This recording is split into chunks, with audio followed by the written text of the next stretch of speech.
All right. So, hi, my name is Sabi Hinkson, and my partner is. Nadia Floriani. And today we're presenting to you Read and Write, which is an amazing educational resource that we were just really we were fascinated to actually learn about it. Really excited for its applications. Yeah. So, how are we going to do this? It's not rocket science. We're going to describe the actual resource, Read and Write, which will often abbreviate to RNW. And then we will tie in its relevance to educational psychology. Nadia, I just need you to check. It's still recording. You see that, right? Yes, it is. All right. Fantastic. I'm going to take off our camera so that you can see all the writing. Absolutely, and so will I. So we'll see you on the other side. All right. So basically, what is Read and Write? It's a browser extension for Google Chrome that was created by TextHelp. And TextHelp creates a whole bunch of extensions just like this. But Read and Write is specifically to offer support for those who need it with their reading and writing. As you can see on the slide, it says that Read and Write is intended to make reading and writing a little simpler for any individual who needs it by offering a variety of features that support users in all the secondary tasks that can act as stumbling blocks. So what are those secondary tasks? You can say it could be anything from maybe just needing to highlight certain things to remember. What they are and to have like notes for the future. And it could be, just hearing the words said aloud. As you can see on this slide, we have a whole bunch of different features that are listed. This is just at a glance. We'll be going in a little bit more in depth when we do a demo later on. But as you can see, there's a whole bunch of different reading and writing tools like that text-to-speech function. Like I said, hearing the words said aloud can be really helpful. Text and picture dictionaries that can especially be really helpful for students with either low literacy skills or who are learning a second language, so that you can see the picture along with the definition of the word that you're looking up. There's talk and type, which is super helpful for people with dyslexia or just who have trouble, getting down their ideas. That way they can speak aloud, and the Read and Write will actually transcribe it for you into a Google document. There's Check It, reviewing writing for incorrect grammar, spelling, capitalization. It's basically like all the syntax in a written document, which is, again, really helpful for students learning a second language so that they don't have to worry about that as much. And then aside from those tools, we have, there's some researching tools and studying tools that basically just let the user have a sort of personalized experience of their readings, their assigned readings for school, or if they're looking at websites. Specifically, like you can see, the Simplify tool is for websites, that it'll remove ads, focusing just on the content of the website, so it'll be really good to focus. Whereas things like vocabulary lists will let you basically have a personalized experience of your reading. You can highlight things that you don't know, put in pictures to help you with the dictionary definition, put in personalized notes for things that you specifically have trouble remembering. It's just really great so that you can basically take it on yourself to learn at your own pace. All right. So, why did we choose this resource? Well, I thank God for Nadia because it's actually a tool that they use at the school that she works at. But we thought it would be a fantastic resource because we are thinking about the fact that there is this constant fluctuation between synchronous learning and asynchronous learning because of the pandemic. And we wanted to find a resource that would help students build their student autonomy even when they were away from school and that the teacher was not there to guide them. And we thought that this was fantastic. So, despite whatever challenges or barriers students face, and they often get support from their teachers, this tool could replace the teacher to a certain extent, and the student could be like totally learning independently and just gaining that confidence on their own. Alrighty, so what was the relevance to educational psychology? Well, we saw a lot of relevance to the stuff that we've been learning in our course. So it helps with cognitive development. So Piaget's theory of cognitive development says cognitive development is much more than the addition of new facts and ideas to an existing store of information. According to Piaget, our thinking processes change radically, though slowly from birth to maturity because we constantly strive to make sense of the world. Piaget identified four factors: biological maturation, activity, social experiences, and equilibration that interact to influence changes in thinking. So if we move onward from there, Piaget starts talking about how we think, development in the way we think as we get older. And so if you look at what's written on the slide, you can see that Piaget really focuses on two basic tendencies in the way that we think, one of them being organization. As it says here, the combining, arranging, recombining, and rearranging of behaviors and thoughts into coherent systems, and then adaptation or adjusting to the environment around us. So this can be applied to read and write, and specifically just in learning in general, because organization of acquired knowledge and one's thoughts is a big part of cognitive development. And read and write can help with this because of the highlight and collect highlights features. So it lets you highlight different materials within the documents that you're reading in different colors so that it can be easier for you to remember which item is which, depending on like what you're highlighting it for. And then it organizes the ideas in the collect highlights button so that all of the blue highlights are together, all of the pink highlights are together, all of the orange ones. And it allows you to sort of visually see what you were thinking when you were reading the document that you had available to you.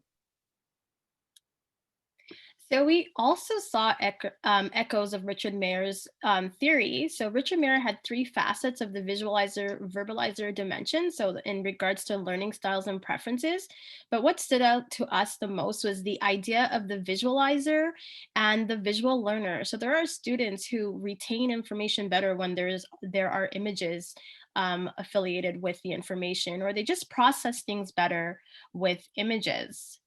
So read and write can be a vital tool for the visualizer and the visual learner. Students can highlight a word that they're having trouble grasping, and read and write's picture dictionary will generate an image for that word. So we will show that in the demo, but it's really awesome because sometimes you just can't wrap your head around what this word is. And a lot of the things that I do with my students in science, they're just like, well, what's spherical, miss? What's an ellipse?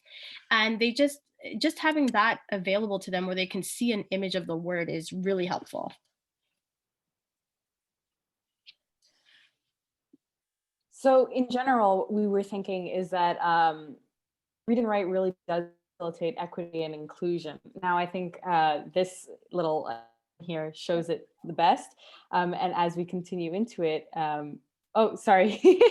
Basically, just to take a quicker look at the difference between equity and fairness, what we think of, it's not just equality. And while we may not be able to offer our students total liberation from evaluations, we can at least provide them with equity through read and write. You can go ahead, Sabi. So basically, we wanted to go a little bit further into students' self-concept and self-esteem. So as it says here, I'll just read out the definitions. That self-concept generally refers to individuals' knowledge and beliefs about themselves, their ideas, feelings, attitudes, and expectations. The self-concept evolves through constant self-evaluation in different situations. Children and adolescents are continually asking themselves, in effect, how am I doing? And then self-esteem is an overall judgment of self-worth that includes feeling proud or ashamed of yourself as a person. Both self-concept and self-esteem are influenced by achievement. So in this case, achievement really does mean for younger students, or just students in general, any students, even students like us, the achievement that we're able to reach by the assignments that we complete, the grades that we get in class. So if we'll continue on to the next slide. As is written here, children who have certain learning disabilities, so dyslexia, ADHD, and many more, they do often feel defeated by the barriers that they face. So, which would result in a lot of harm to that self-esteem, and maybe inclusion of some harmful thoughts of themselves in their self-concept, because of the feeling frustrated and discouraged by not being able to either read an assignment or complete it to the standards that their teacher is expecting for them. So read and write can actually help remove some of those barriers with the features that we were showing and that we will show in the demo, which can in turn help motivate the students and improve their self-concept and self-esteem, so that they no longer suffer from those like negative thoughts about themselves because, oh, I can't complete an assignment. That's not what we want for them. So this will actually increase the confidence of these students and make them feel that they have what it takes to engage with others in their learning environment. So they'll feel included, they'll feel able to do all of the assignments on the same level as all of their peers. It'll just be really great for them to not feel as though they're in some way lesser or behind, or not good at school, when that's not in fact the case. We're just operating from a different level, but read and write will keep everybody on the same level depending on the kind of supports that you need. All right, so we're gonna have a quick demo. I'm just gonna pause for a second so that I can share my new screen. Alrighty, so we're gonna just do a quick demo of some of the stuff that we thought were like super cool. I mean, there's a lot more, and we haven't had time to actually look into the other ones, but these were the ones that we said right away we could see us applying it to our classrooms. So I have already installed the Read and Write Chrome extension. So it's up here. So I'm just going to press it and activate it. And the first thing I want to look at is a French document. I wanted to just show how this could be so helpful for students who are learning a second language, or just in terms of inclusion of people who come to Quebec and have to learn French, and it's so difficult just learning how to pronounce certain things with a French accent, or just how it should be pronounced in French. So there is this option to translate, and it's this little icon here. Are you seeing that, Nadia? Yes, I am. Yeah, okay, awesome. So, the word that we are gonna look at, let's see, we're gonna see, okay. So, if I were a regular English Anglophone person and I never heard French, I would probably say maintenant or something like that. So, I'm gonna activate the translator. So, the first part here will show how I would probably say it if I was not Francophone. Maintenant. And then this one here will give it with a French pronunciation. Maintenant. So we thought that that was super helpful, because even sometimes me, I forget how you pronounce certain things, and this will help you do that. So the next thing that we will go on to, I'll go to a science document. Okay, and I teach science, and sometimes I send my students on the websites to look up different things. And sometimes the websites are very, very busy. There's a lot of stuff going on. And I just know that there are some of my students where that would just be totally distracting for them. And whether you have a learning disability or not, sometimes the ads and all these things get distracting. So the Read and Write has this feature where you can simplify the page and you can take away all the extra stuff so students can focus. So that's right over here, simplify page. So now it's taken away all those extra images, which I think is totally awesome. And then there's this other aspect where just black and white might not keep the attention of a student. So we could actually change the colors. So maybe white on black might be better for them to read, depending on where they are in their settings. Maybe blue on yellow might intrigue them or engage them more, or maybe yellow on blue. So the child would get to choose which one engages them better, which one allows them to pay attention more. Maybe their situation at home, they don't have bright lighting. We don't know what situations people have at home. So this would allow them to adjust and adapt to their environment. So that's a cool feature. Another cool feature that we shoot. Sorry, I went mute, right? Yeah, sorry, I was just about to say I couldn't hear you. Sorry, I won't do that again. Okay, so another feature that Nadia had mentioned was the highlight feature. So the highlight feature is awesome because it's also when you use it with the collect your highlights, it's really amazing. So I can highlight, let's say the student is saying and sets a color scheme. Yellow, these are things that I kind of don't understand. So let's highlight something yellow. Right here. Is it highlighting? Here. Okay. So let's say the student said yellow are things that I kind of don't understand. Green, those are things that I think are really cool. And then let's say this color, I'm going to say those are things I really don't get. And the student can go through the entire document and highlight things, and then after ask to collect all the highlights.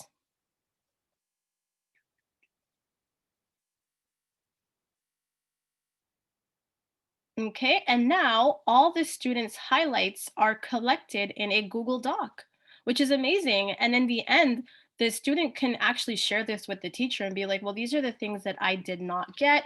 And I think it's like a super cool feature. It's a way to actually have them also, there's students who can't take notes. Instead of doing the whole copy and paste thing, they could just do this and collect all their ideas together. Just gonna go back here. Another thing that was cool is the dictionary and the picture dictionary. So let's say I had no clue what spherical was. So I can highlight it. And then there I have the definition of it. Let's say I read the definition and I'm still like, I don't know what that is. I can now go ahead and get a picture of what this is. So I'm going to highlight spherical again, and I'm going to go to the picture dictionary. And now I have a visual of what spherical is.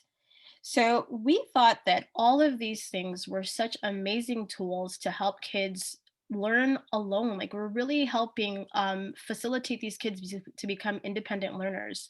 So we're just going to go back to our presentation. So that was our little demo. Of course, it's free. I have like the premium one that I'm trying out for 30 days, but there are a lot of free features. I think you should just try it out and play with it, and you'll see how vital this tool could be in your classroom or even for yourself as a student. So as we've seen through that demo, we can really see that read and write is so useful within the classroom, and also if anyone wants to use it in the workplace or for personal use. It really focuses on people who need a little bit of extra help with literacy, and it makes just everything a little bit more accessible so that no student gets left behind. Students get to engage with the literature that they're reading. They have to read for class, and it'll be a lot more of an accommodation for them when they have to do an assignment or write an exam. Every student's needs are accommodated for, and everyone can use the features that they feel are necessary for them at their own pace. And as Sabi mentioned, with the shift to a lot of asynchronous learning, as we are doing currently, it just gives our students a lot more help at home, so that they don't feel so defeated by just looking at an assignment and saying to themselves, I can't do this. It gives them that power to engage, to go a little further, to learn a little more. And it's just really, really great as a resource overall. I kid you not, I'm going to use it. There are days where I I can't pay attention anymore, and then all the distractions and all that stuff, I'm like, I really need this. My resort to a lot of this reading online was that I would print the documents, but like copy and paste so that I could just have the text. So now instead of wasting ink, I'm gonna do Mhm. Simplify, and so like I'm gonna use it myself, and I'll be a pro, and then I can teach my students. But I am gonna try it out myself. Well, absolutely. And I feel like since it's already being used, like you said, it's being used at our school, the school that I work at, specifically for accommodations in exams. But I feel like, as you said, it's so helpful in such a variety of situations, not just in exams, so that students like, feel a little bit more able to express themselves, like when they're being like fully evaluated, but also just like in the classroom, if you have a little extra assignment you need to do. I know that, like, say, for example, for a lot of like, French classes, students are asked to like highlight words that they don't know, like you did with the La Presse article. You could just highlight it, collect it in a document, and then have that to look at, either use the dictionary with Read&Write, or if you're, a second language learner, you can go find a dictionary that can, a Spanish French dictionary that can help you translate it if your first language is Spanish. That way you can really understand it, and it's all collated for you, and you can use the pictures, you can use anything. It's so great. I think it's really useful. That's it, because like everything that you've mentioned, there are apps for each and every one of those things. But now this is all consolidated in one app. I was like, oh my gosh, there's no need to say use this for that, use that for that. Everything is in Read and Write. Absolutely. We will not keep you guys any longer, but we'd like to thank you guys for listening to our presentation. And as you can tell, we're really enthusiastic about this resource, and we hope that you think that it's awesome too. Um, these are the things that we use, our resources. We used also, sorry, I forgot to add that, but we definitely used our EDTL 500 class notes. We definitely Yes, we did. as a springboard. And then we went to our textbook. And of course, we consulted Text Help, which was really informative about the actual extension. So we are going to say bye and see you on the discussion board. Bye.